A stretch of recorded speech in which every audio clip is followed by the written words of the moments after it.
Hello friends, welcome to ambience kitchen. தள்ளுவண்டி கடை தண்ணி சட்னி எப்படி பண்ணலான்னு பார்க்கலாம். ரொம்ப ரொம்ப ஈஸியாக பண்ணக்கூடிய ஒரு அருமையான ரெசிபி. இதுக்கு தேங்காயே தேவையில்லை, குயிக்காக பண்ணிடலாம். இது பண்ணுறதுக்கு பார்த்தீங்கன்னா, ஒரு வானல் அடுப்பில் வச்சுருக்கேன். 1 டீஸ்பூன் ஆயில் விட்டுக்கலாம். இதில் 3 பல்லு பூண்டு, ஒரு 3 பச்சை மிளகாய் சேர்த்துக்கலாம். பச்சை மிளகாய் கொஞ்சம் கீறி சேர்த்துக்கலாம்.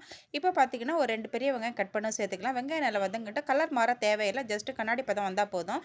இதை மிக்ஸி ஜாரில் சேர்த்துக்கலாம். 2 டேபிள் ஸ்பூன் பொட்டுக்கடலை சேர்த்துக்கலாம். அப்புறம் 1 டீஸ்பூன் உப்பு சேர்த்துக்கலாம். அப்புறமா கொஞ்சமாக தண்ணி சேர்த்து இதை மைய பேஸ்ட்டாக அரைச்சிட்டு வந்துடலாம். ஓகே, இப்போ இதை நம்ம அரைச்சாச்சு. இப்போ பார்த்தீங்கன்னா, ஒரு வானொலி அதே வானொலி வாஷ் பண்ணி வச்சிருக்கிறேன். 1 டீஸ்பூன் எண்ணெய் விட்டுக்கிறேன். இதில் பார்த்தீங்கன்னா, கடுகு சேர்த்துக்கலாம். 1/4 டீஸ்பூன் கடுகு சேர்த்துக்கலாம்.